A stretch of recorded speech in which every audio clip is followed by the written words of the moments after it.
Alright, so last time we talked about how internal energy, change in internal energy, is equal to heat plus work.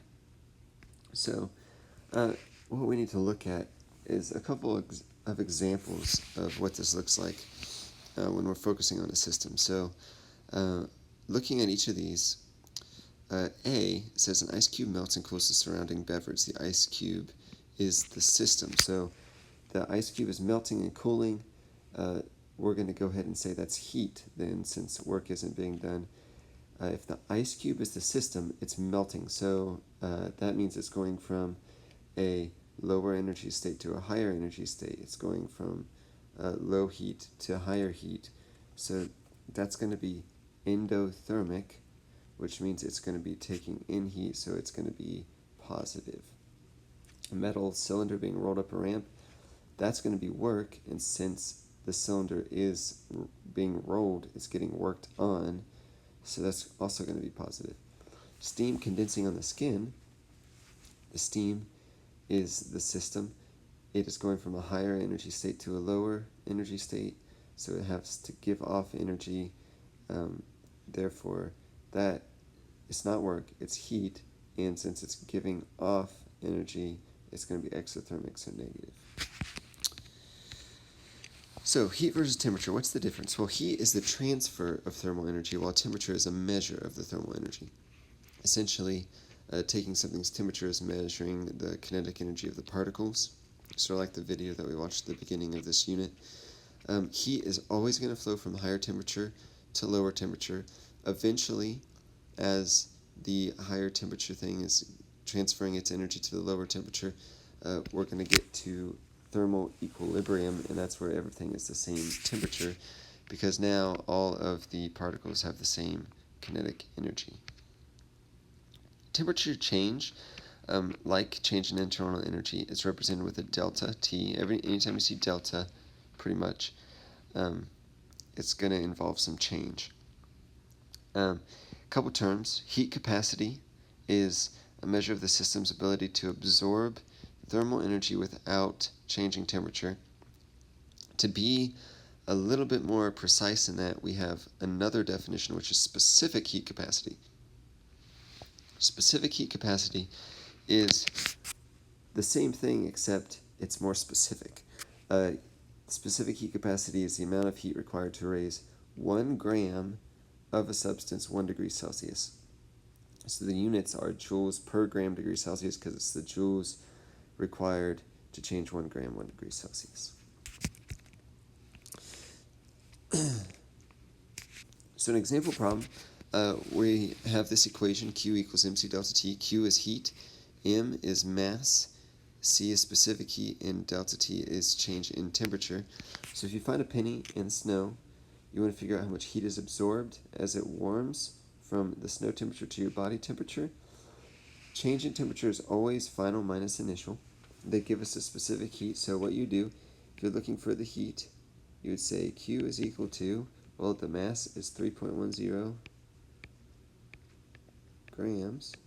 Specific heat is 0.385 joules per gram degree Celsius. The change in temperature, it goes from a cold temperature to a high temperature, so final is 37.0 minus a negative 8.0 degrees Celsius. And then all you got to do is multiply that out. You should get 53.7 joules. Now also notice here how all the units cancel. You get your grams that cancel, and then your degrees Celsius that cancels, and so you're left with joules, and that's what we want.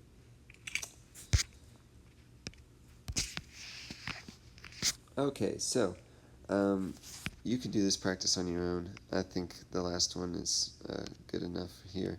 Thermal energy transfer, when we're looking at both the system and the surroundings, whatever the system gives off, the surroundings has to take in. So the heat given off by the system, the opposite is taken in by the surroundings, and vice versa. So we get this little equation right here. Q system is the opposite of the Q surroundings. And so if Q equals mc delta T, you can get mc delta T of the system is equal to negative mc delta T of the surroundings. Don't ever forget about that negative. It's a sneaky little thing. And so we can end up with a question like this. A 32.5 cube of aluminum, initially at 45.8 degrees Celsius, is submerged into 105.3 grams of water. And then you get the specific heat of that at 15.4. We want to know the final temperature. Now, because things are going to end up at thermal equilibrium, the final temperature is going to be the same for both of them. So what we do is we set it up as mc delta T equals negative mc delta T. Okay? So it doesn't matter really which one you put on which side, but just never forget about that negative. 32.5 grams of aluminum times 0.903 for the specific heat. It is initially at 45. We don't know its final, so TF minus 45.8 is equal to a negative 105.3. That doesn't mean it's a negative mass. That's not possible, but it's just a negative because of the equation. And then you get 4.18 for the specific heat. Once again, final temperature, we don't know. Initial temperature is 15.4. So then you got to multiply this out, and you have to distribute within this these little deals right over here. So 32.5 times 0.903 is 29.3. So that means we got 29.3. Multiply this through, you get 29.3 TF minus whatever 29.3 times 45.8 is, which is 1,344. Then on the other side, you have negative 105.3 times 4.18. You get a negative 440. Then you got to distribute that, so it's negative 440 TF plus, because you're going to have negative times a negative there, so times negative 15.4 is 6,778. And then get all the TFs on one side and the regular numbers on the other. So we're going to add 1344 here, and on this side you get 8122, and then 29.3 plus 440 gives you 469.3 TF, and then you divide 8,122 by your 469.3, and the final temperature is equal to 17.3 degrees Celsius. So there's a lot of places where this one can get messed up, so make sure you're careful on your signs, and double check yourself. Make sure you distribute correctly. Alright, I think that's good for this one.